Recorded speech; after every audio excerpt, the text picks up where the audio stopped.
This is Lon Winters with Graphic Elephants. This is Jimmy Lamp. This is Matt Vassallo with the RhinstoneWorld.com. And you're listening to the Two Regular Guys podcast. And you are listening to the Two Regular Guys podcast. Hosted by... My name is Terry Combs, RG, regular guy. And Aaron Montgomery. We're just regular guys having fun and trying to make a living in this really cool and exciting industry. I think we all want to succeed 100% of the time. Seek to understand before I try and make myself understood. Bring a ton of great information. Coming to you live from somewhere dark, dirty, and dank.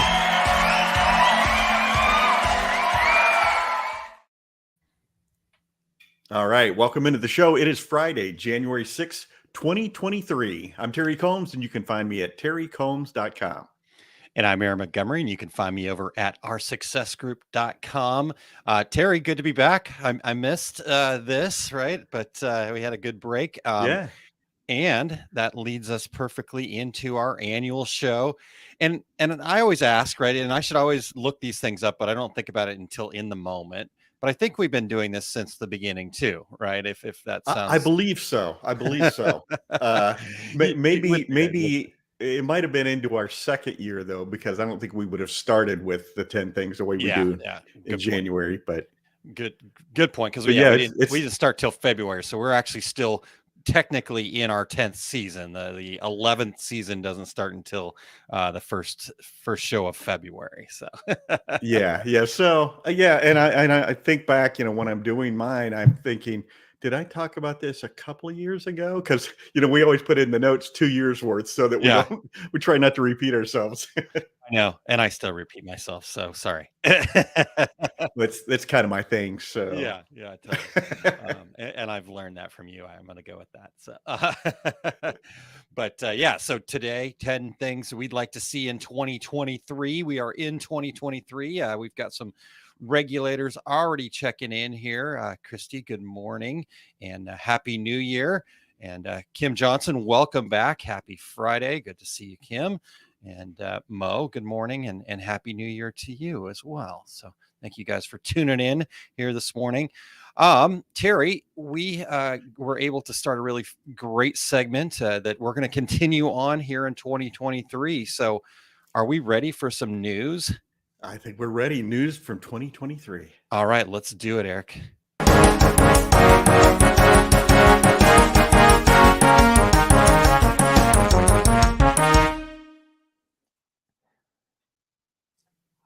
Hey guys, happy new year to everybody. All you regulators out there, hope everybody had a great holiday. I know I did, took some time off, which is always nice.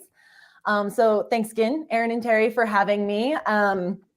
So a couple headlines I just want to touch on. There is obviously a lot to cover.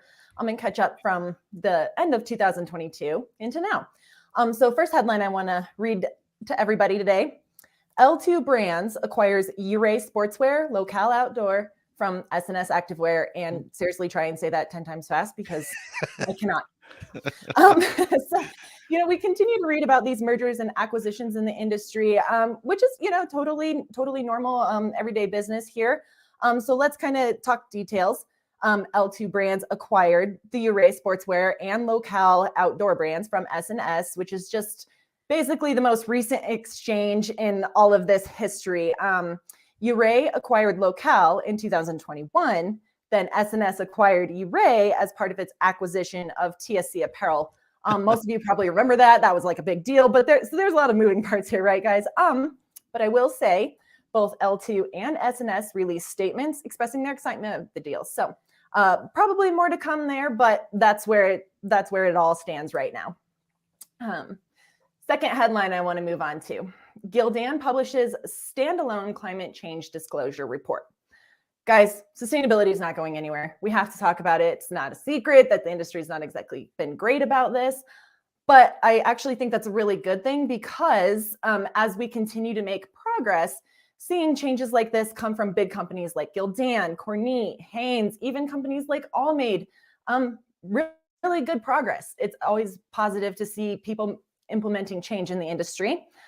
So this particular report, going back to Gildan, highlights how the company assesses, prepares, and integrates climate-related matters in its particular business strategy.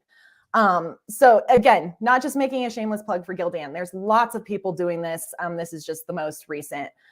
Where I am going to make a shameless plug is I recently had a chance to do a great interview with Dominic Rosacci of Superior Inc. He's located here in Denver, which makes it really convenient for me to visit him. But would really encourage everybody to check out that interview at apparelist.com, simply because he gives some really good advice to shops who are ready to make some changes. Don't be intimidated by this, all of you decorators out there. There are some really simple, small changes you can make to just get going in sustainability, explore what it means for your shop. So yes, apparelist.com, go ahead and just type into the search bar, cold hard truth of sustainability, you'll find it. So end of my shameless plug there. Third headline I want to cover today, guys. Pizzeria dishes out teas to hungry restaurant goers. 2 reasons why I love this headline. A, I love pizza. And I hate to say this, Aaron and Terry, but I love pizza maybe just a little bit more than chicken wings. And number 2, it's just plain fun. So for all of you who happen to live in or near Neptune City, New Jersey, stop by Pete and Elda's bar and you can take on the Whole Pie Eater Challenge. And what that is you have to finish an 18-inch pizza by yourself in 30 minutes. And as I said, I love pizza, but there's just no way I could ever do this. So kudos to everyone who has completed this challenge. The best part about that is the prize is a t-shirt, and we all love a good t-shirt. But it gets even better, guys. It's not just one design. They release a new design every month. So if you're a hardcore pizza lover, you can do this challenge more than once and get a new t-shirt. Some of their customers have multiple t-shirts. They've done this. They have almost every single one, which I think is just really cool. It shows you the power of a t-shirt and good branding, and most importantly, good slice of pizza. It's everything I got for you today, guys. Thanks for having me, and back to you.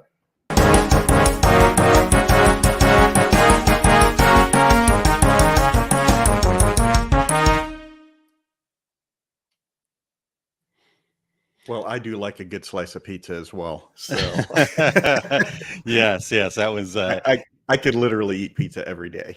yeah. But boy, the slight there on the wings, I'm not sure. No, Cassie, I understand, right?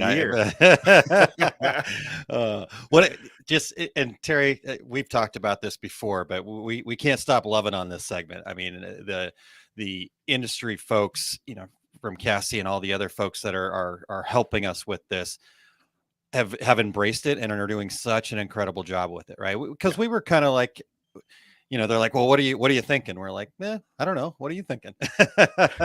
and I don't think that we would have found the story out of Neptune City, New Jersey. no, it's so they're doing a great job, and Cassie and all the stuff she's doing over there at the Apparelist. So if you guys are not subscribed, Eric, I don't know if the link is handy there, but apparelist.com. Make sure that you're subscribed over there. There's some just incredible content, really keeping you up to date on what's happening, and really awesome news stories like she shared here today. So, and just the way she shared today, that you can go over there and get live action news. Yeah, exactly. Yeah, she does her own video content as well. That's just been really fantastic. So, all right, Terry. Well, we've got a dad joke. You've got a New Year's one coming up, but let's let's do that. And then I put some things in the wrong order here in the so skip that. Sorry about that. So let's do dad joke here first, and then we'll talk to some regulators too. Yeah, you notice how we're getting kind of theme oriented now too. This is a dad joke for the new year. So yeah, you really embraced this, Terry. I like that. I really have. So Aaron, did you know I opened a gym called New Year's Resolution? I did not know that, Terry. Yeah, for the first 2 weeks of the year, I have gym equipment there, and after that, it's just a bar. Sign me up. I love it. Those New Year's resolutions. All right. Yeah. All right. Well, perfect. Terry, real quick, let's just say hello to a couple more regulators that are tuning in here. We've got Todd from Fat Dad Wholesale tuning in, and Bill, good morning. Christine says, good morning, gentlemen. Happy New Year. And thanks for my new tumbler. Yep. Glad that you like that. And Christine says, Cassie is awesome, and she's creating a great community over at the Apparelist. So very, very much agreed there, Terry. All right. Well, let's yeah, let's move on into where we're heading here, and then Yeah. we'll. All right, Aaron. Before we go any further, though, we want to thank everybody for checking out the Two Regular Guys podcast, the number 2. We're always looking for new guests. So if you or anyone you know would like to join us, go to calendly.com/2 regular guys with your show ideas. And if you're listening to the podcast version of the show, we would appreciate you sharing the Two Regular Guys podcast with all your industry friends so they can become regulators too. And we would appreciate you giving us a review on Apple Podcasts, Spotify, iHeartRadio, Stitcher, Amazon Podcast, wherever you do your podcast listening, or all those places. And if you're watching us live right now, please join in with your comments and questions, and help us add to the list of what you would all like to see in the coming year as well. Absolutely. Yeah. We're looking forward to hearing your desires for 2023. One other thing for everybody, Terry, you mentioned, if you or anybody, would like to be a guest, and gave the Calendly link. In the new year, we've got a couple programs here ready to go, but we're definitely got some open space, right? And we were pretty booked up there for a while, but we're open here in 2023. And like Terry said, we're always looking for new guests. So even if you are not the guest, still go to that link, calendly.com /2 regular guys, number 2 regular guys, because right in there, it'll tell you, how to suggest. But you can just shoot us an email or reach out. But yeah, so if there's any topics you'd like us to cover, if there's any areas, that's the great part about a fresh new year, Terry. We're wide open.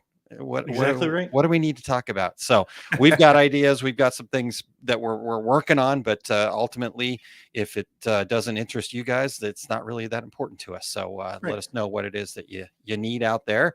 And then before we dive into our 10 things here, Terry, I would like to share, we've had some really great success with these services that we've put out here on the app that I've been using called Volley. And so I wanted to share that with people, and I've got a discount code for the regulators as well. So Eric, can you play that consult with me ad, please? Hello, small business owners. So are you tired of wasting your money on shiny objects or listening to those gurus tell you how they made their fortune, yet it doesn't seem to work for you? It's time to take your business to the next level. My name's Aaron Montgomery, and we've got some awesome resources. Head over to coachosg.com to check it out. Just need 5 minutes of quick advice? Use the AME. Are you working on your business plan? Let me utilize my 40 years of experience and help you look for new perspectives. Having a hard time pricing your products? Are you out there on Facebook saying, what should I charge for this? Let me give you some ideas and help you find the right price. Are you tired of being a goal setter and never actually reaching your goals? Well, why don't you become a goal getter? Sign up here and we'll figure out how to set that goal correctly and then hold you accountable. I take a lot of pride in supporting people just like you. I'm incredibly excited to support you, cheer you on, and lead you to your idea of success.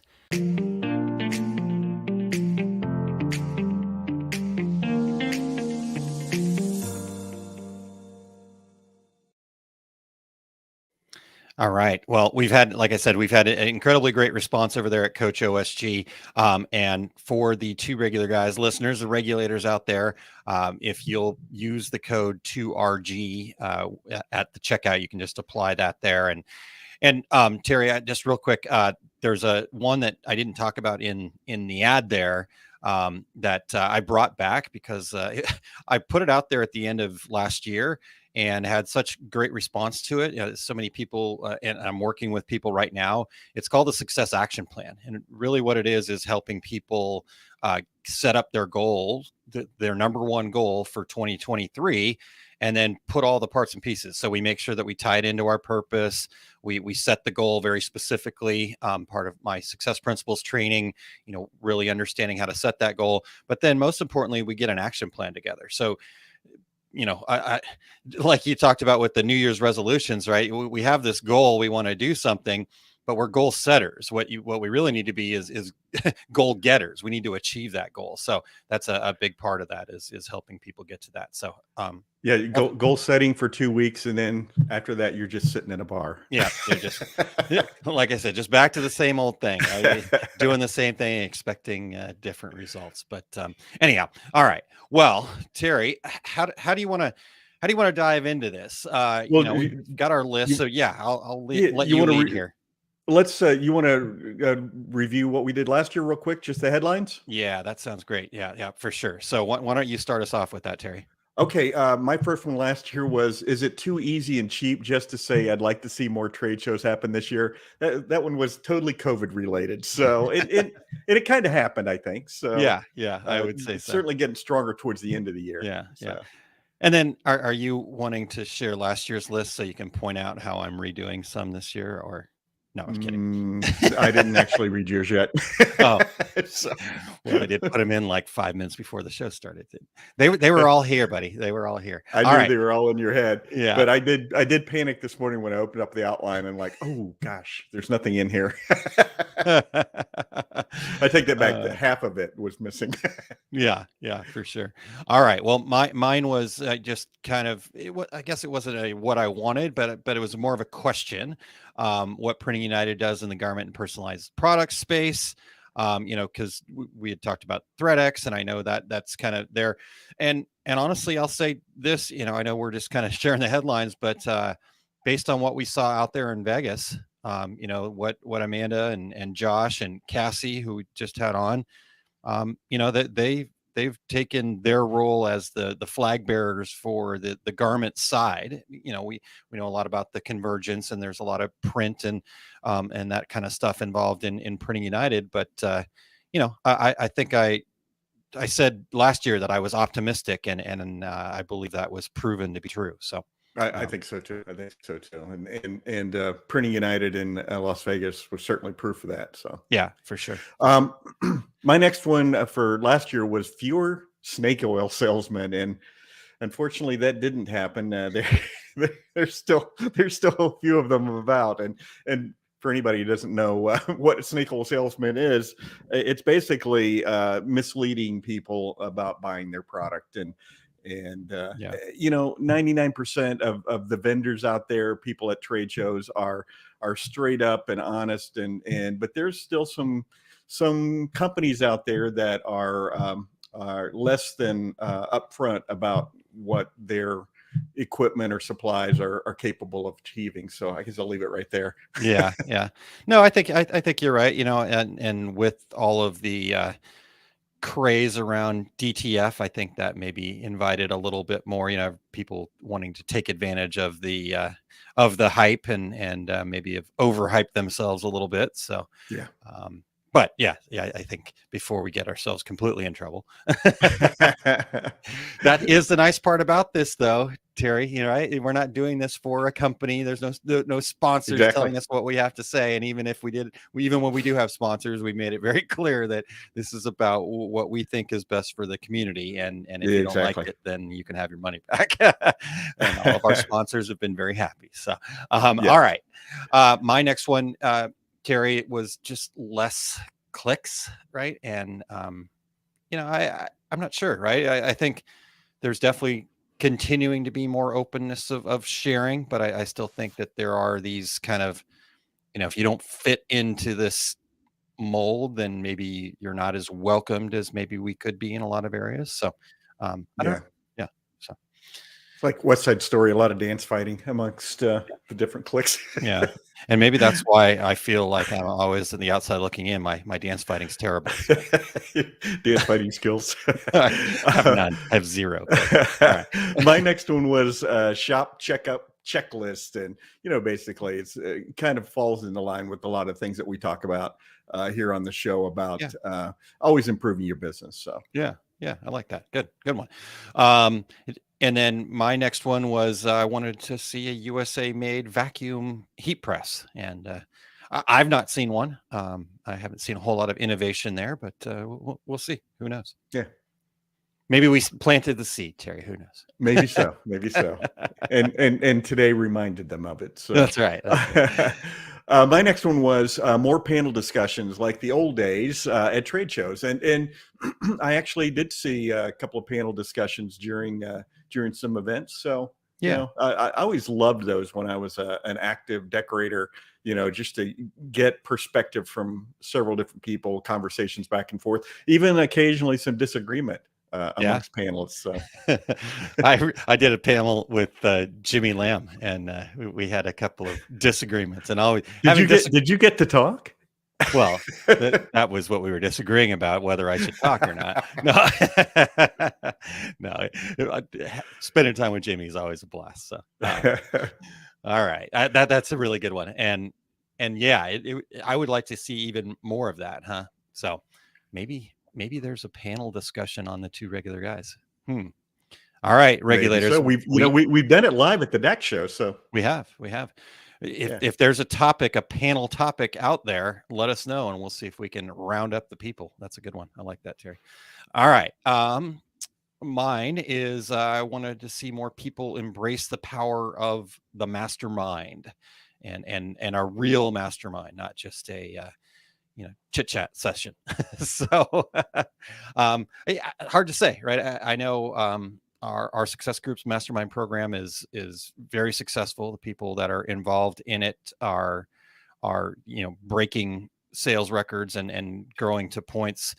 We had one young lady a couple months back sharing with the group how she reached a point that she never thought she was going to be able to reach, and she was actually emotional about it. It was really just heartwarming. So yeah, I think that's awesome. Out there. Yeah. My last one last year was a side hustle guide, and basically what that meant or means is distributors, manufacturers putting together packages for that group of people, somewhere between a crafter and a full-time decorator. There's so many people, so many more people doing the side hustle, and a lot of it sprang out from working from home and having a little more time. You're not driving back and forth to work, and so people starting little side hustle businesses. So it'd be I thought it'd be kind of cool if there were packages that for that group of people. So I don't know that necessarily happened, but I like the idea of it. Yeah, it's a good idea. Well, if you ever retire, maybe we'll make that happen. Okay. All right. So my last one from last year, and I don't even feel like I should share it because I know I'm going to talk about it again. But disruption of the distributor model. So I'll just leave it at that. We'll just hold that thought. Exactly. Yeah, exactly. And I promise I'm not going to be exactly the same, but it's still it's related. Let's say that. All right. Okay. Gotcha. All right. All right. And then real quick from the regulators here, I want to make sure we get it. And speaking of that, regulators, it's now time. So start popping in there. Just it doesn't have to follow along with our topics, doesn't have to be even related to what we're talking about. What are some things you guys want to see in 2023? So Todd, when you were talking about the snake oil salesman, Terry says there's a lot of those people in the small format DTF side. It's so frustrating. Yeah. Well, and it's such a new addition to the industry. That always happens, that somebody sees an opportunity that, oh man, this is going to be hot. I'm going to jump in and I'm gonna sell the equipment, but no, I don't know. I don't have a customer service department. No, I don't have a service department. But I'm gonna sell you a machine. And it happened. Aaron, you remember when DTG started? 18 years ago? Yeah, we ran into that all the time. But it all finds its level. Yeah, I know. Isn't that crazy? When you said 18 years ago, I kind of went, it kind of hurt a little bit. All right. Because we've only known each other for a couple of years, right? Yeah, just a few. Seems like we just got started. All right. Christine says, I love a good panel discussion. We did one at Live Applique Getaway last year. That was really fun. Yeah. I think Christine is so right. Those panel discussions, not only are they fun, right? Like I said, getting up there with Jimmy and I can't remember the young lady's name from JDS that I was on that panel with, and it was a lot of fun. And so I know the folks listening, we're enjoying it as well. But also some really good information comes from that because it's this collaborative thing, right? So Yeah, exactly. They start having conversations, and and then one person will say something, and that'll spark an idea, and you kind of daisy chain those things together. And I was able to be on a panel at the Everything Embroidery Market out there in Myrtle Beach, and it was just so much fun, right? But also the same thing. It's like, oh yeah, that's a really good point. So what if you did that? Yeah. So,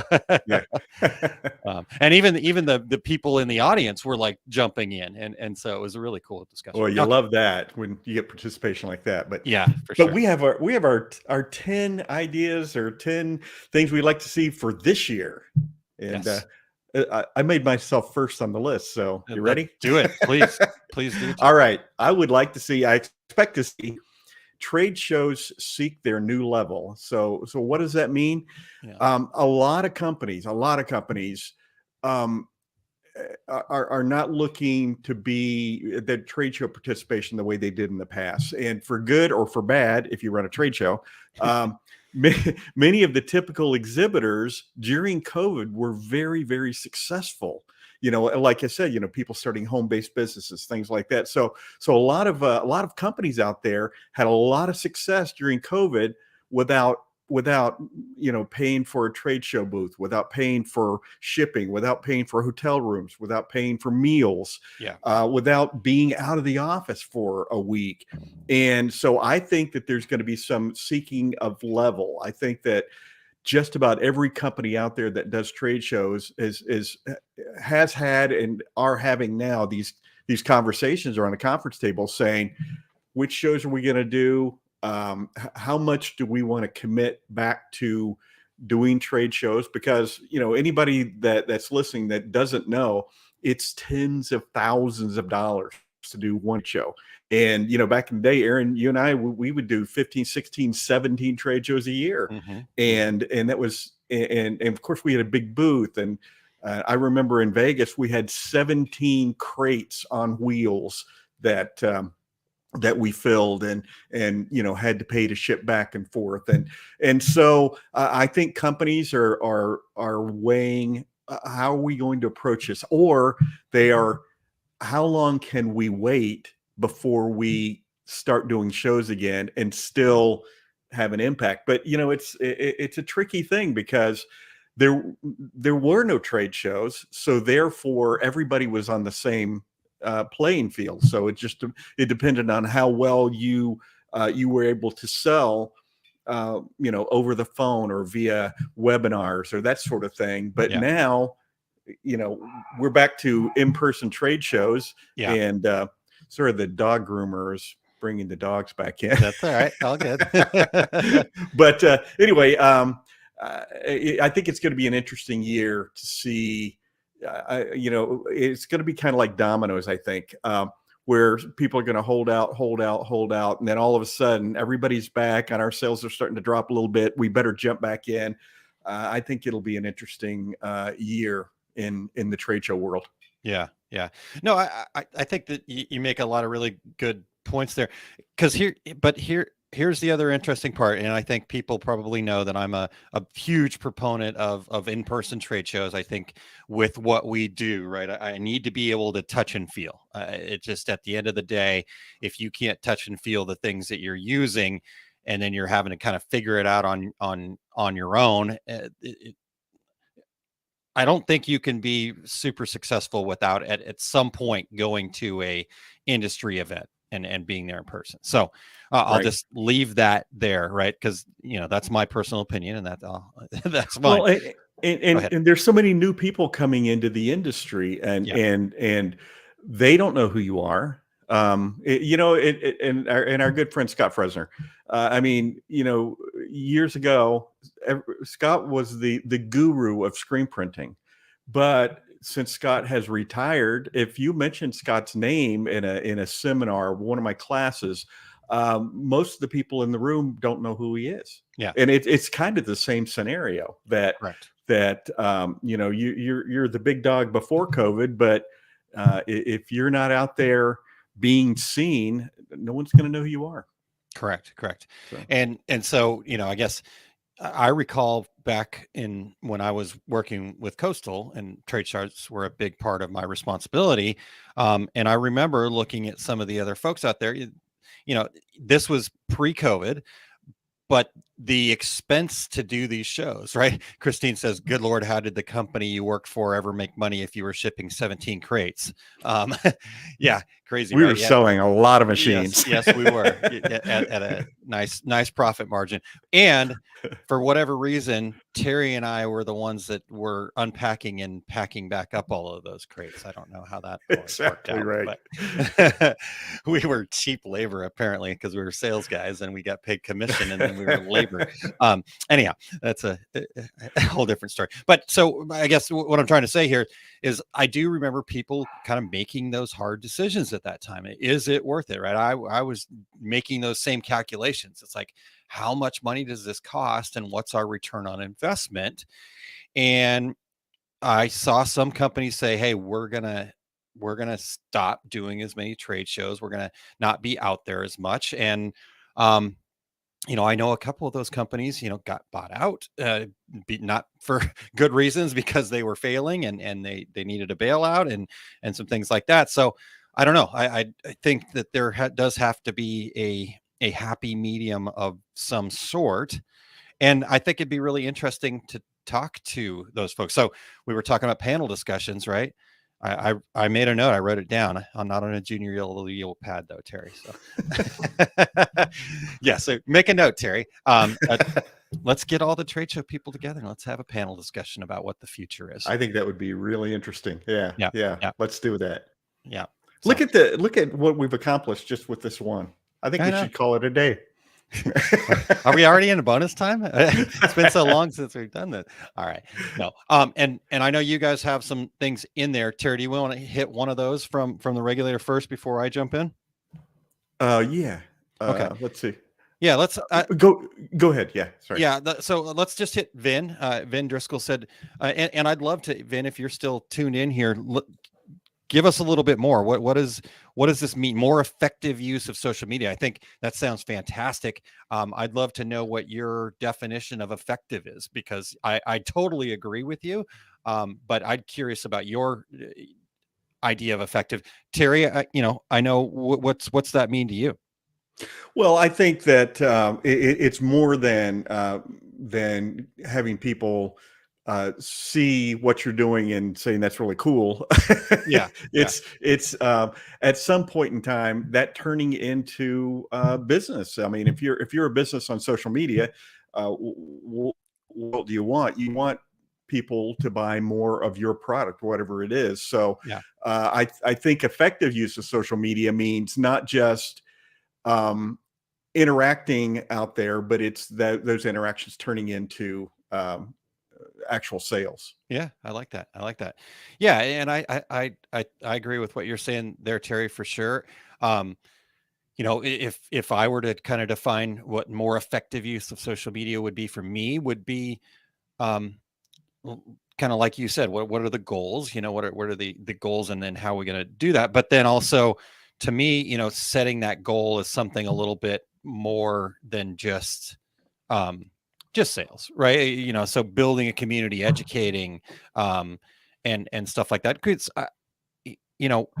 one of the things I'm noticing a little bit is that even though, our world is kind of run by social media, I think because of the COVID years and that was kind of all we had is social media, is that there's a little bit of fatigue in that, right? So, how can you kind of hybrid or bridge some of those things together of, not just all straight social media, but kind of community building. For example, for me, I've started on Friday mornings being part of a men's group to just get interaction. I've lived in St. Louis for, I don't know, 11, 12 years now. And I'm really terrible. I have very few like close friends here because this is my world, right? You guys, right? Exactly. And going to the trade shows, and these are the people that. So I'm like, gosh, I really need to make some deeper relationships locally, and so anyhow, I guess that would be my description. Vin has jumped in here, so thank you, Vin.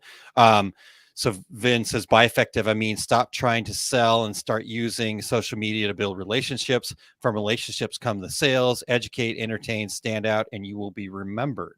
I love that. Exactly right. And I hope mine didn't sound like it's selling, because I hate to read those posts.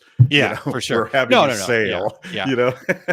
But I think what you're saying though is important, right? So yes, the sales come from those things, but if you don't have that kind of understanding of what you're trying to do, then so picking out what those things are. So like you said, educating, entertaining, right? And I think you're actually a great example of that, Terry.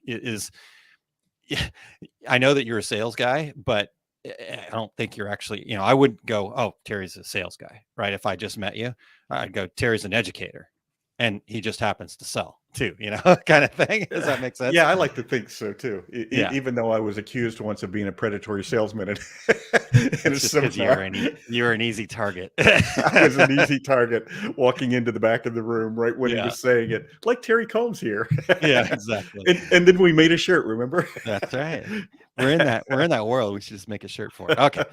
All right. Well, Vin, thank you very much. That's fantastic. I love that discussion. If anybody else has the points that you want to chime in there, but also, again, doesn't have to be on topic, doesn't have to, just bring your ideas into this, right? What are some things you want to see in 2023? So Vin, thank you very much. And Christine, I see yours as well. So we'll get to it in 1 second.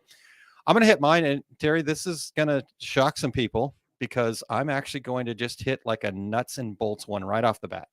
Right? You guys are used to me being. I know. I'm trying to turn over a new leaf, right? I got to balance a little bit better. All right. So here it is. I would like to see a mid-range heat press. And so what does that mean? I think if you've ever been in the market for a heat press, right, you kind of have the 16 by 20 and below, and those are all, kind of in that range. You can find a pretty good 16 by 20, at that, maybe $1,000, a little bit too cheap, but anywhere from $1,000 to $1,500 to $2,000, you get some pretty good 16 by 20s in there. The next level up seems to be a really big jump, right? So how do we make a mid-range size more viable, right? And maybe defining what that is, because even I don't know, what are some of the other ones, like a 20 by 20? There's a few kind of just above 16 by 20 out there, but they're not allowing you to kind of, get into because you're going to have a full wide format press to do all over, but like larger decoration areas more at once kind of thing. So maybe a 30 by 40, 40 by 60, it probably gets you actually into a lot of like just regular t-shirt all over decoration, and stuff like that. So, but I don't know the answer to this. Obviously the heat press folks are going to have to figure this out if it's something that they're interested in. How do you make that affordable, right? Like, to me, an affordable purchase is, I go to the trade show, I look at it, and I don't have to figure out how to finance it. I can go, I've got a credit card, I could put that on it if I was really excited about it.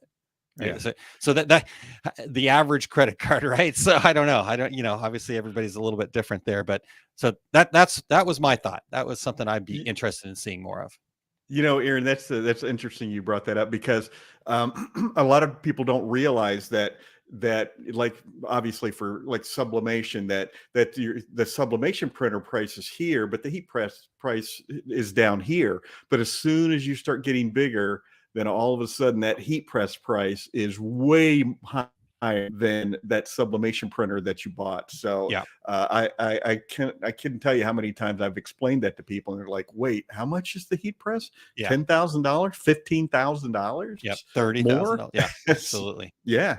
So anyway, and I understand, at that level that there are obviously going to be costs involved, because once you start getting much bigger than a 16 by 20, and maybe, even into that 30 by 40, trying to manually press something that big, right? As far as, because to have a heat press, you have to have a big piece of iron that holds that heat, right?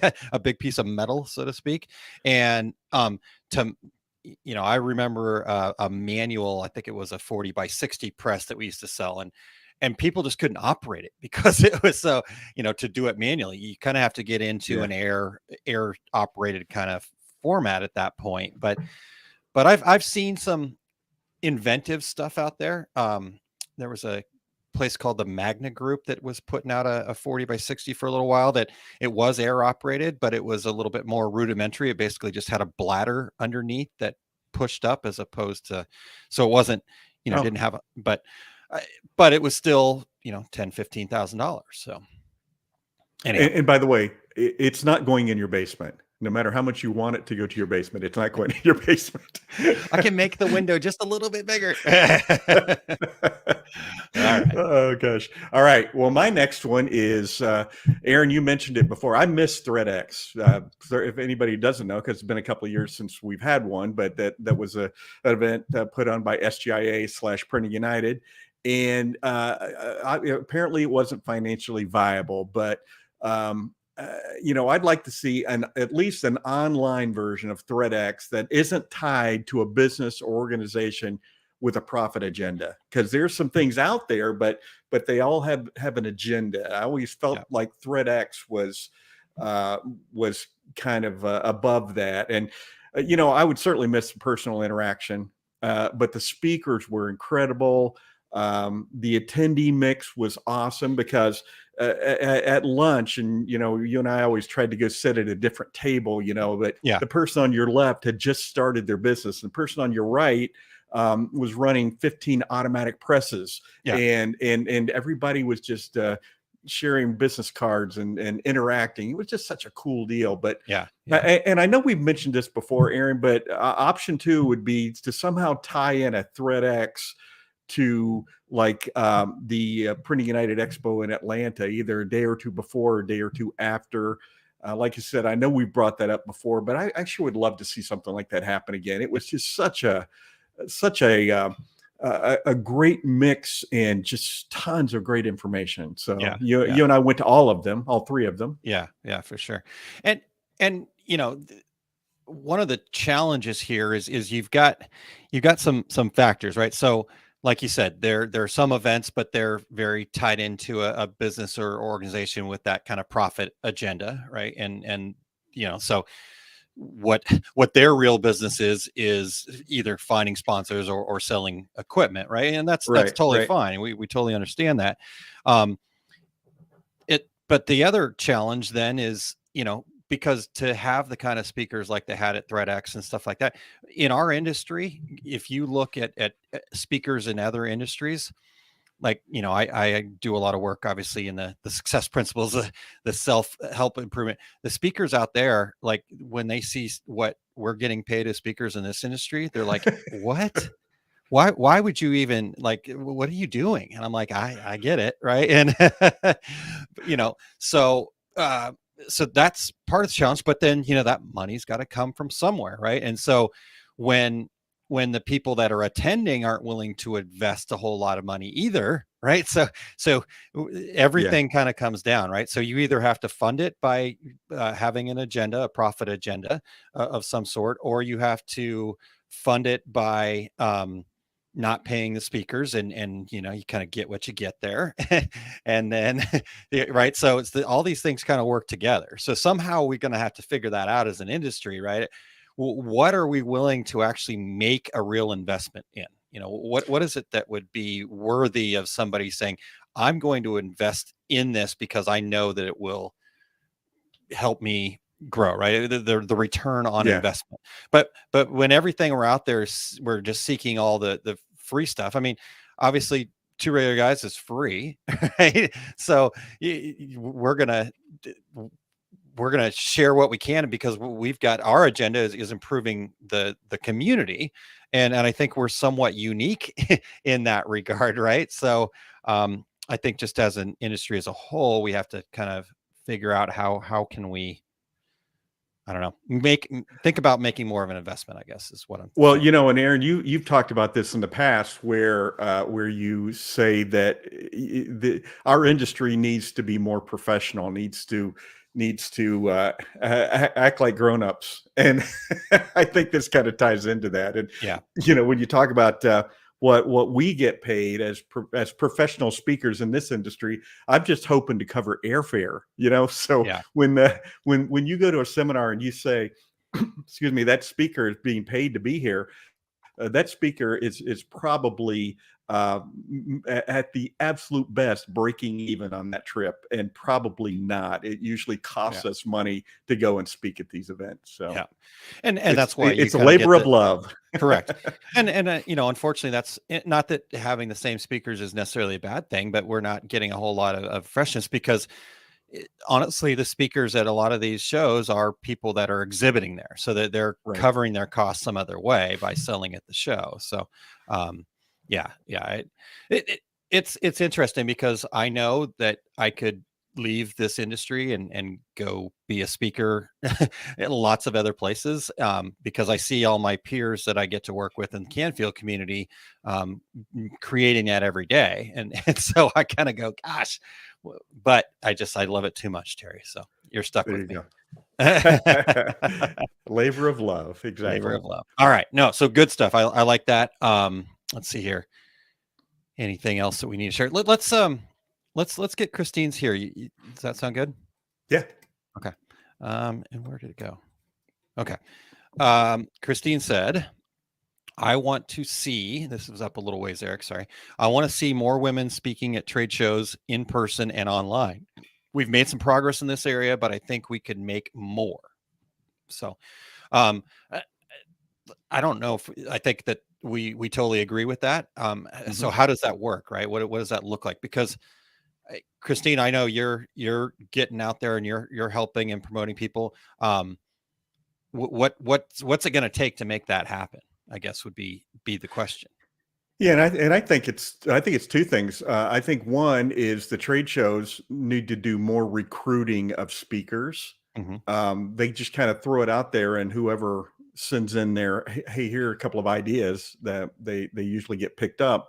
And maybe it is, having conversations on Christine's podcast or our podcast, saying, you know what, next year, this would be a great opportunity to speak on this subject or that subject, and here's how you get involved in speaking at some of these events, because they're all a little bit different. And I'm sure that there are people out there who have things that they could share, but don't even know where to start. And a lot of the trade shows coming up here in the next couple of months, they'll be booking the seminars that they're going to be doing for 2024. Sorry, 1 week into 2023, start planning for 2024. But that's the way it works. Yeah, for sure. No, I think you make a really good point there, Terry. Is that that there probably, like you said, there are a lot of people out there, but what are the resources like? And I don't know how to even make that happen too, right? So one of the things that I've found that I've actually really good at is actually building the presentation. Like it's so funny because I've discovered that the actual giving of the presentation is not kind of what fills me up. I certainly enjoy that, and I enjoy having the conversations with people, but that part doesn't do it for me. It's just quick side example here. I coach a 14-year-old boys volleyball team. I'm an assistant coach for this team this year, and they've been struggling. They were doing really well, and then they had this bad loss in a tournament, and they just kind of lost their mojo, right? And I'm sitting there going, man, what can I do? How can I help these guys? And I go, holy crap, I've got these tools. I've got these success principles that I've invested a lot of time and money into learning. Why not just share that with them? So, I sat down and put together a 20-minute presentation for them, sharing some of these success principles. And so I love that building part of it. And so I'm happy to help people with that, right? Kind of collaborative. But then, like you said, how do you do it? Speaking's not easy. No, it's I can't remember what the statistics are, but public speaking is like one of the top fears that most people have. right. And it's higher on the list than death. People fear public speaking more than they fear death.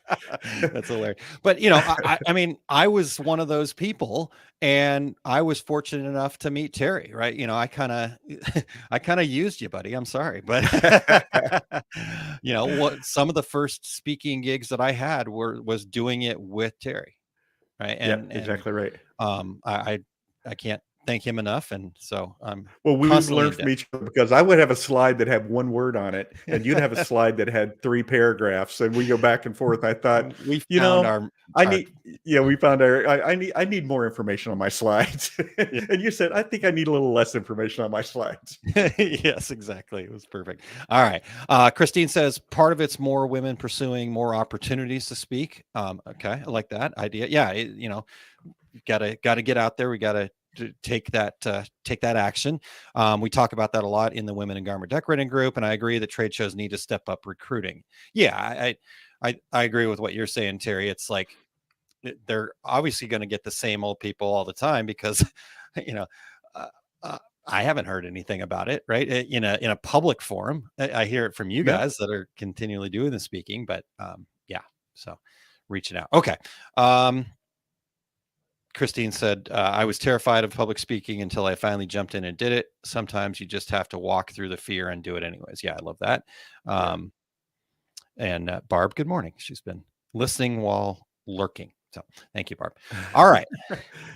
Shall we get to number 4 here, Terry? Let's do it.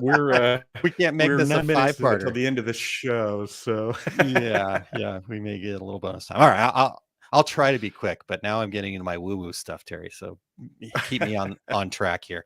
All right. I want more balance, right? This is, again, I'm back to my high level woo-woo stuff. That's stuff you guys know and love for me. And, over working with business owners of late, I know I do this myself too, but I see us kind of really siloing our lives, right? There's the business life. It's about making money. There's the home life about family time or whatever that is to you. There's the community about, helping others and stuff like that. And I'd love to just see this be more integrated and start to feel like if everybody was out there just kind of working towards their purpose, their why, their, what if you're religious, what did God put you on this earth to do? Or what's my mission, right? If that kind of thing, if everybody was just kind of like having that as the North Star and operating from that, just imagine what we would be able to accomplish and how cool things would be, right? I talked about some things that were like, I feel like are my quote unquote superpowers, right? And so I just want to focus in on that and let the rest of it go and just be like, okay, that's not really for me. Let me find somebody that can do that kind of thing. So I guess that, again, a little more high level, a little wooey, but just operating from that kind of more living our purposes space, as opposed to just always about let's go make money. Yeah, well, that's and the beginning of the year is a good time to ponder those things. Yeah, So to recenter, I call it.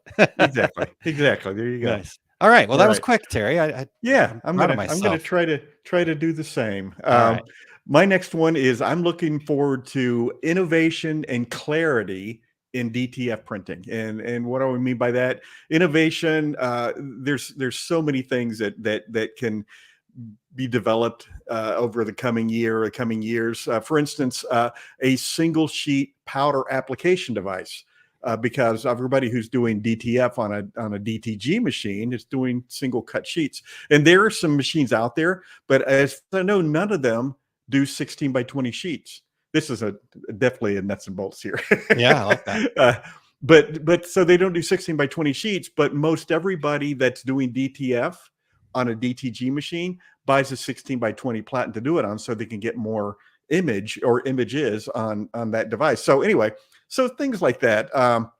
And by clarity, I mean, so what's the real truth about adhesive powder? And I think everybody's been hearing this. Oh, it's dangerous to use. You don't want to use it in your home. But other people say, Well, it's not the adhesive powder, it's just finely ground, and so you don't want to inhale any finely ground powder. And so how can we work with that? So I guess in general, it's just a better understanding of proper methods and techniques. And I think this year will be a lot of leveling out of DTF printing, and a little better understanding of it, that sort of thing. So Yeah. anyway, innovation and clarity in DTF printing, quick I and like to the that. point. I like that. No, that's really good. And I like that, because I think there are some questions, it hit so fast and furious, and when it hit, based on the COVID situation and all that other stuff, I think there are, I remember having conversations with folks at Printing United, like, everybody's got a DTF, but is anybody talking about, like you said, proper methods, techniques? Because you wonder, I don't know what, breathing that powder is gonna do. Like you said, Yeah. you don't want to be breathing it, you probably don't want to be snorting it, right? All those things, finely ground powders, Well, you don't do that. and as a screen printer, we've been using adhesive powder on printing our own plastisol transfers for decades. But this powder is, as far as I know, it's the same powder. It's just more finely ground, so it's easier to inhale it. But anyway, I think there's a lot of misinformation out there about it, and not necessarily on purpose, just because nobody knows. It's all brand new. So which is also can be exciting. So yeah, for sure. I love it. Okay. All right. Number 6 here for this is my third one, I guess. Another woo-woo thing. I'm sorry, but I just have to all right. Less competition. Interesting. I'm actually a very competitive person, and I'm saying less competition, and I get it, right? I understand that business is set up as a thing that you have to win, right? We have to get more market share. We have to beat the other guy. But what I'm understanding and noticing, even in my own life, is that I think this kind of drags us away from the abundance mentality that I think is kind of almost crucial to success. And I'm not sure if I, say that far, but I'd say some level of that. And so I think, especially as we see in today's world with how everything's interconnected across the globe, right? We need partnerships, we need collaboration, we need to kind of push towards a greater good, even, right? We're seeing a lot more of that happen in a lot of spaces, and ours is no different. And I guess when we are just focused on the competition and us against them, right, then all those things, the collaboration, the partnerships, the push towards a greater good, they all kind of go out the window. And again, I said I'm somebody that's very competitive. That's actually one of my top strengths, is my competitiveness. I played volleyball last night, and I was like, so anyhow, it's something that I actively work on, I guess is what my point there is. So I try to turn that competitiveness into just a desire to do more, not to beat someone else. So the thing I'd like to see is I guess I'm just challenging all the regulators. Is there a way that we can support your efforts through the two regular guys? And here's where the kind of the challenge comes in a little bit, is how can we be collaborative, right? Collaborative is the key word. We get from time to time, hey, Terry, hey, Aaron, hey, Eric, right? This is what you can do for us. Okay. Totally down with that. And we're always willing to give of ourselves. I still remember the first time we brought somebody on back in the early days that had their own podcast, and everybody was like, why would you do that? Exactly. Yeah. And I was like, because we need more information out there. So I want collaboration. I want win-win. So reach out to us if there's ways that we can collaborate together. All right. Let's just leave it at that, Terry. Obviously, if you have anything to share there. Well, 100% agree with you. And I think that in 2022, 2010, more and more collaboration was happening. When I first got involved in the industry, it was definitely us against them kind of way of doing business. And I think that what you're saying here has been happening for a little while, and I agree. We need more of it. And it's like when in my classes when when we talk about pricing and price sheets, and I'm like, I would hand my price sheet to my competition, because they want to know what everybody else is selling for, and I'm not afraid of the competition. If you're ready, if I do good work and I deliver on time, I don't need to be I don't need to be afraid of any of that. And I think that all the regulators, all of our listeners know that we're all about sharing and educating. And so I guess you and I are not part of that us and them crowd for a long time. Sure. And I think we could, like you said, I totally agree. When I started, the differences of the way things are now, and there are definitely a lot more collaborations and partnerships and stuff like that. But like, even to a level, like I sometimes feel like, if like there's a screen printer versus a embroiderer type thing or something like that, right? Because we all have our things, but like, how do we look at that from a bigger perspective, right? Like, for example, I learn stuff from Eric all the time. I tune into his Take Up, or I have watched some of the past ones. I'm not an embroiderer, and people know that. That's the big joke. I've got my 15 minutes of experience. I was just going to say. Thank you. But that doesn't mean I can't learn from him, right? And vice versa, right? So I think just kind of knocking down any kind of silos or walls that are there across the board, right? If you're not part of the cool kids club or what, it's like, let's just get rid of all that and let's just be humans and better, right? So anyhow, all right, that was my 6. So you're 7 here too. Okay. Number seven. So Aaron, we're already seeing garments that come pre-treated out of the box, and the dam kind of began to crack on this in 2022. There are more companies this year that are going to be introducing products that are already pre-treated, and that's what people have been clamoring for years. But what I'd like to see is more consistency from brand to brand, style to style, and even color to color in pre-treated shirts. So because we're not there yet, we're getting closer, but not every brand and every garment, and surprisingly from color to color, you don't see the consistency. And my fear is that the newbies that are coming along that get involved in direct to garment printing, they're going to buy this product or that product that's already pre-treated, and then realize that, gosh, it didn't print very well, but these guys are the experts, so it must be me. I'm doing something wrong. You're not.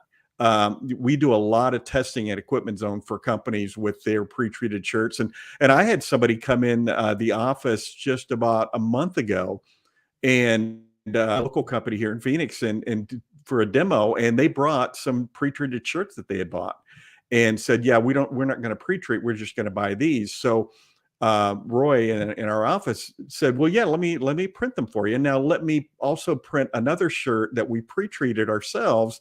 And then you compare, and they're like, oh my gosh, it's an entirely different look. Now, and shout out, by the way, to Brian Walker at RTP Apparel, Image Armor. He pioneered this market with a well pre-treated shirt. Now, there were pre-treated shirts before that just didn't work hardly at all.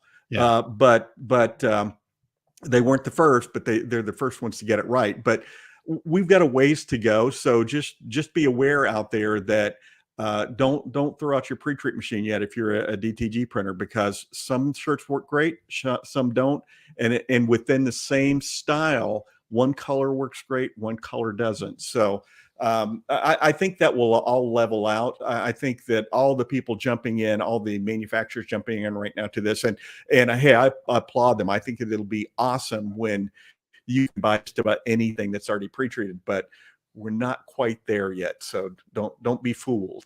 Yeah, I like that. That's really, really good information, Terry. Thanks for sharing that. Barb even says definitely in size to size too. Challenges there. So yeah, for sure. All right. Real quick, back to the DTF stuff that you were talking about. Barb also said, I agree, Terry, and some of us don't have room for a big powder shaker. Most of my DTF is single sheets, and they need to make a better white ink that doesn't clog. So, we know all about the white and clogging from back in the DTG days. So, Yeah, there's a there's a lot to it, more so than just the ink chemistry, though. So Exactly right. It's all about print heads and things like that. And yeah, so yeah. I think innovation is coming on that. So Yeah, for sure. And then Todd says the delivery drivers love when a powder box breaks.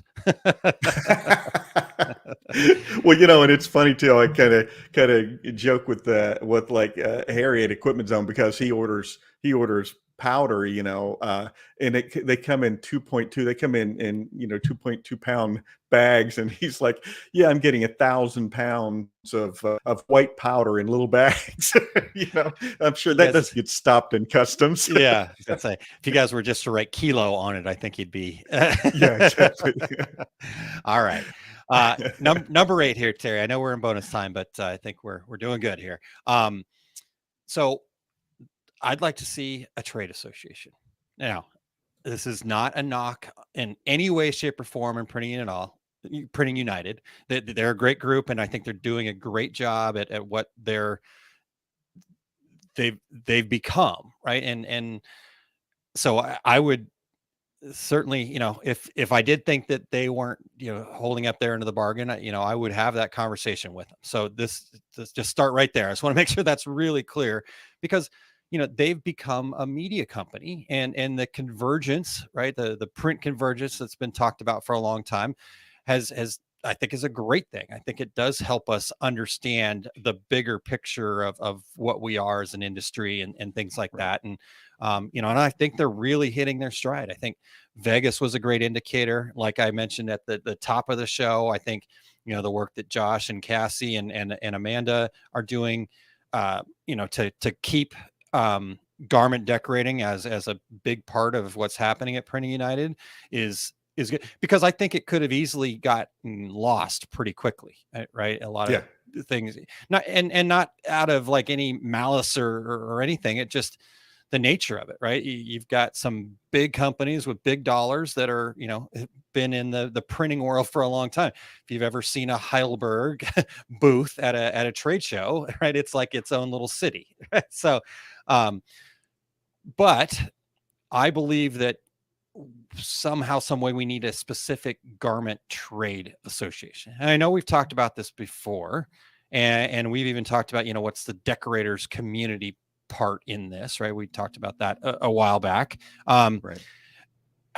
Here's the deal. I can't do it alone, right? I think you look at like, embroidery had their trade association. The website's still up, but it hasn't been updated in a long time. So I don't know where NNEP is at right now, right? So how do we have that for the garment decorators, where it's really just about lifting up the industry? Printing United, for example, they've got great education, but a lot of it's color management and some of that kind of stuff, right? So how do you focus more in on that, and there's a lot of independent, fantastic education out there, either by the manufacturers themselves, people like yourself, Terry, things like that, right? And even people that have put in labs. I think of Made Lab and stuff like that. But how do we get everybody on the same page, right? Yeah, I feel like everybody's pulling in their own direction, trying to make their thing work, and that's fine, and it's going to win. But Christine has got a good question here. What would such a trade association do? Publicity, education, fostering collaboration. It's an interesting idea, and that's a great all question. Those things. Yeah, I totally agree. I think to me, the number one priority of such a trade association, as I envision this in my mind, would be to foster collaboration. And then I think the education is a great way to do that, right? Because if we're all educated on stuff, then it's a lot easier to collaborate, because even if it's not something that we do, we can understand how we can better work together. Right. So like I talk about this with folks that are out there that are just outsourcing stuff, right? They're more of a sales operation and they just want to outsource stuff.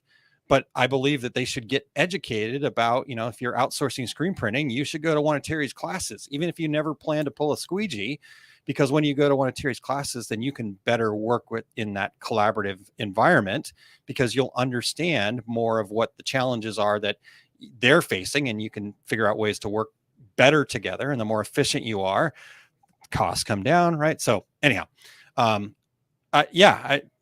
other thoughts on that, Terry? Well, yeah, and I think these things kind of come about, and then people who are carrying all the weight finally say, I've got to worry about my own business. And but while you were talking, I was thinking about the ThreadX people, all those people that were at ThreadX.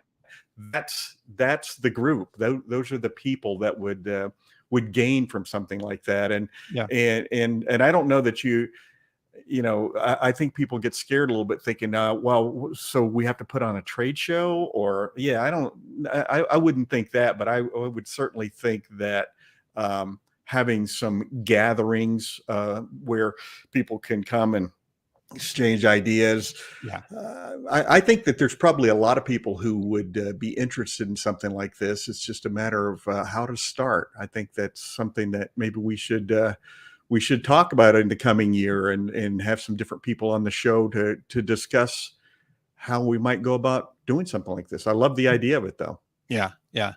And so again, I think one of the big challenges is, everybody's kind of got their idea, their vision, and they're going to try to pull that their way, right? I mean, even for me, right? I was like, oh, we should do this and this, and then but it really is about trying to find, I think, fostering collaboration is, if you can make that the number one thing, and you make all your decisions based on that, then I think you can end up having success. So, yeah. All right, Terry, you ready for number 9? Okay. But yeah, my last one is, and it's kind of related back to number 8 a little bit. It's innovation. So outside of DTF, most innovation in the industry has been on the shelf for the past, 2 or 3 COVID years. You didn't see a lot of new products. Everybody was just trying to keep moving forward and keep their employees employed and keep everybody healthy. And so I am looking forward to seeing what companies have been holding back.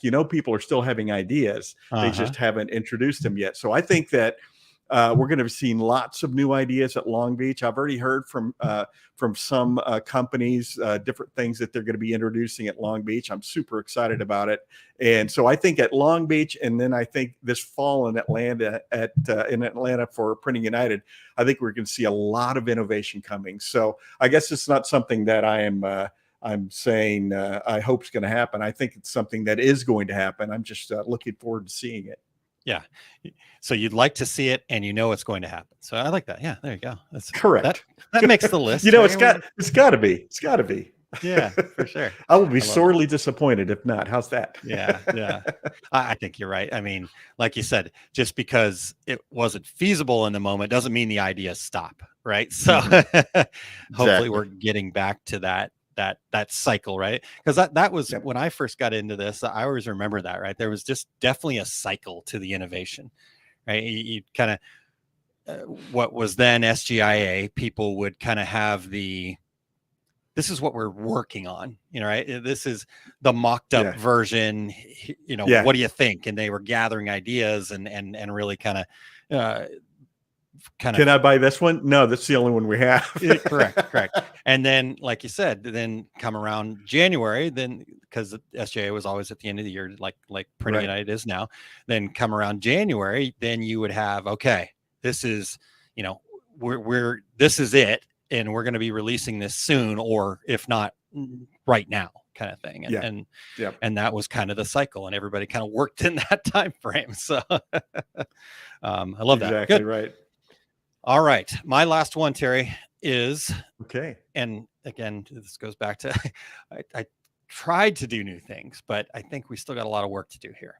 So I'm going to say, because I said about distributors, I think we just need to look at figuring out the supply chain repair, or again, disruption, right? And I don't know what that is. Obviously, we all know about the supply chain issues, that you can't talk to a decorator out there that doesn't just hate having to order stuff, right? Because they're still having to order from multiple different locations, and stuff's not in stock, and yada yada yada. And so it makes me, that's why I have to still include disruption in there, because it just makes me really question the distributor model, right? I guess I'm really disappointed. And if they want to challenge me on this, I'm happy to have this discussion and be open to being open-minded about it. But I don't think they saw these challenges that came about and then said, how can I get more customer centric? I feel like they actually got worse, right? Their free freight promises have kind of gone out the window because of challenges that they had, and they just lumped those challenges onto their customers. And I just felt like they could have really been a little bit more empathetic, and people figured out a way to kind of lift themselves up in that moment, as opposed to just hunkering down and trying to feed the bottom line. Right. So, because you're seeing a lot of distributors are now drop shipping more and more. Right. I talk to decorators that are like, I'm just going to go directly to the manufacturer. What's the point? Right. I was going to a distributor because I could get it the next day, but now it's drop shipping. So I might as well just go directly there. So I don't know. Right. Does that mean that the manufacturers need to look at more direct sales methods and improving that and having less reliance on the distributors? Or are there some distributors out there that are going to figure out a way to solve this sooner rather than later? I mean, I think where we're at now with when COVID happened and all the challenges, and I know it takes a while to clean all that up, but I think there's a lot of feet dragging going because they saw that they could, make extra money by just the fact that, okay, I have to buy this from 5 different locations. So my order is above the free freight threshold, but because you can't get all the stuff in the right place at the right time, we can't do that. Right. I don't know, that stands out to me. Yeah. I think I think that there are probably meetings going on, just like we were talking about before about trade shows. I think there's meetings going on probably right now where people are saying, okay, we got through those COVID days. We're still struggling a little bit. Now we need to refocus on customers. I'll bet you that's not just your thought. I'll guarantee you that distributors, manufacturers are having those conversations too. We need to clean up the mess, so to speak. Yeah. But yeah.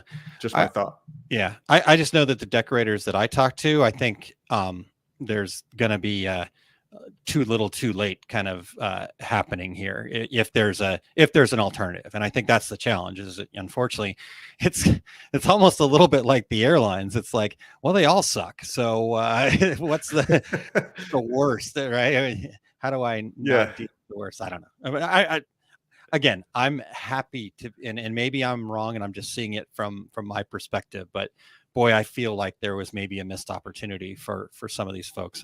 And I know none of them are going to be calling me and asking me to to partake in anything that they're doing. And that's fine. I haven't been involved anyhow. So. But hey, this is our show, the 10 things that we'd like to see. And that's so right. Very good. Right.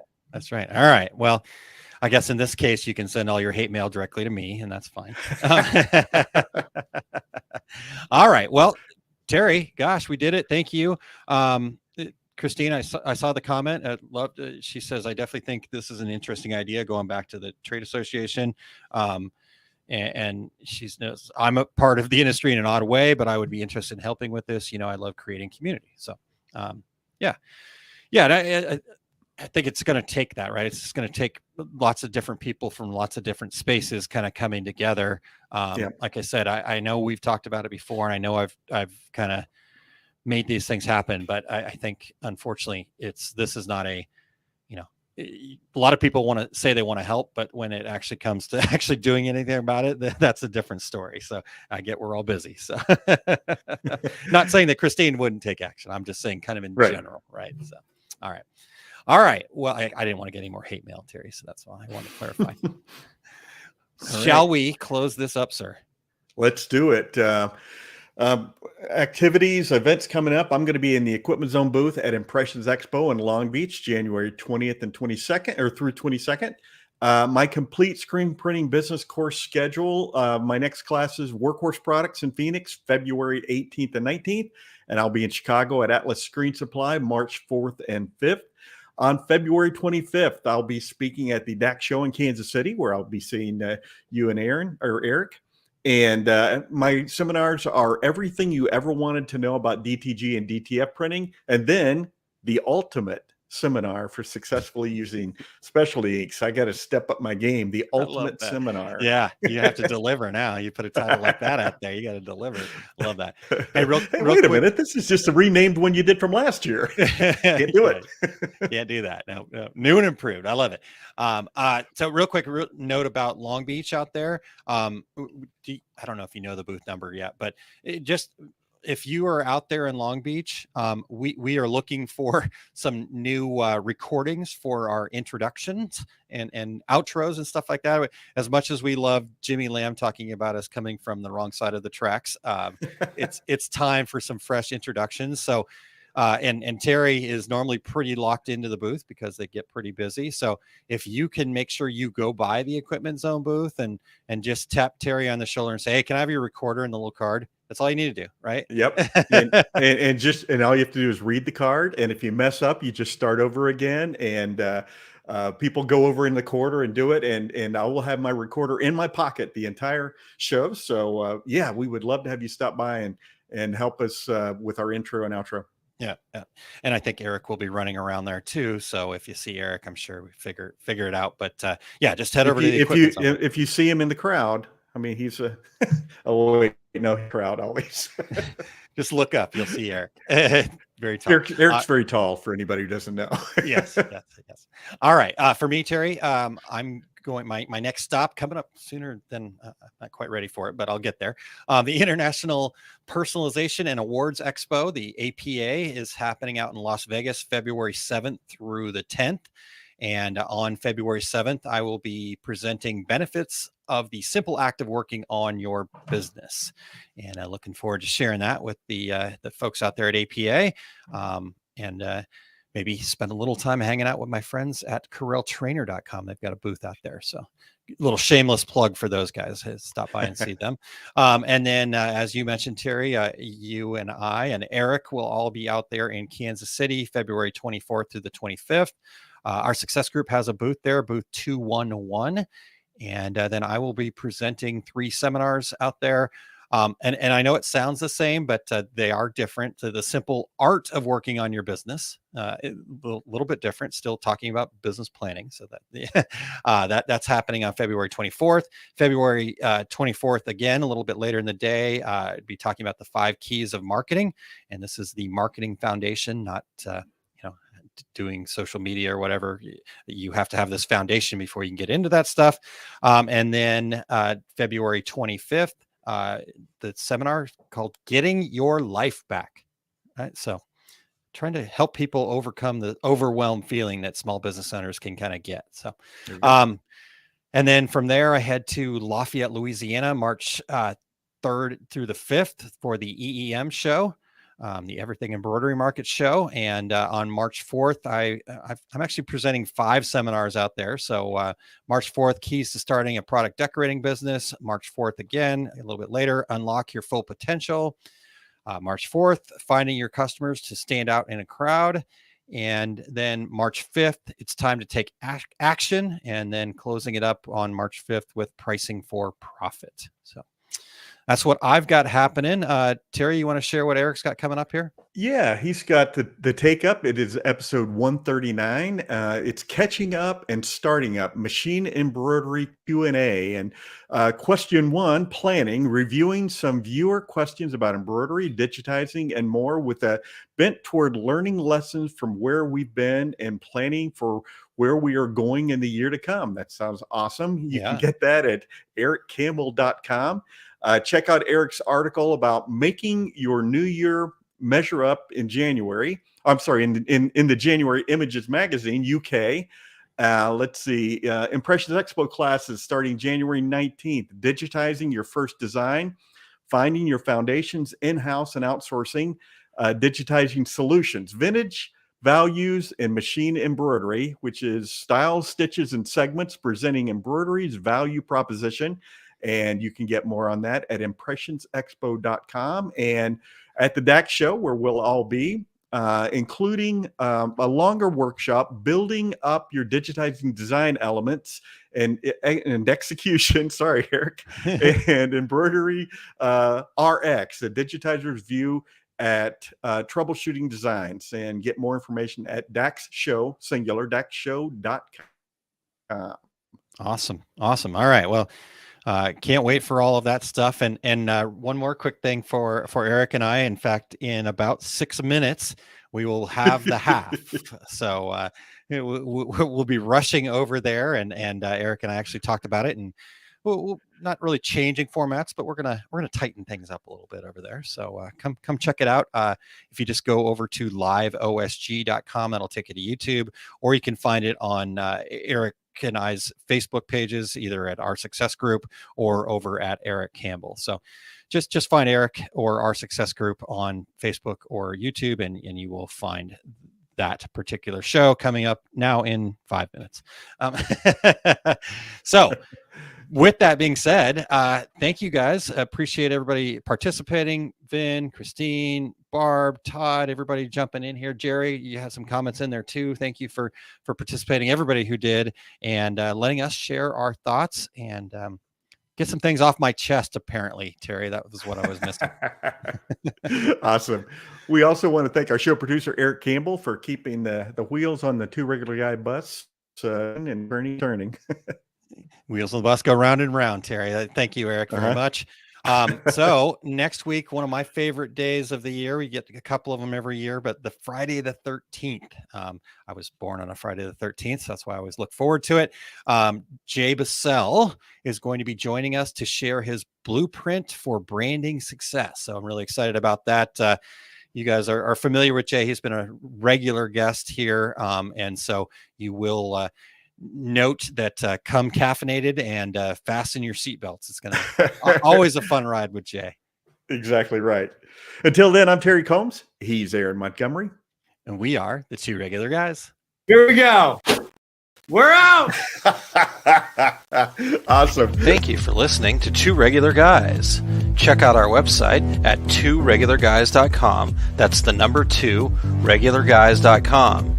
You can also interact with us over at our Facebook page, facebook.com/tworegularguys, or send us a tweet, twitter.com/tworegularguys. And we have a YouTube page. You can find all that from our website, tworegularguys.com. Thanks for tuning in, and we look forward to spending some time with you again next week.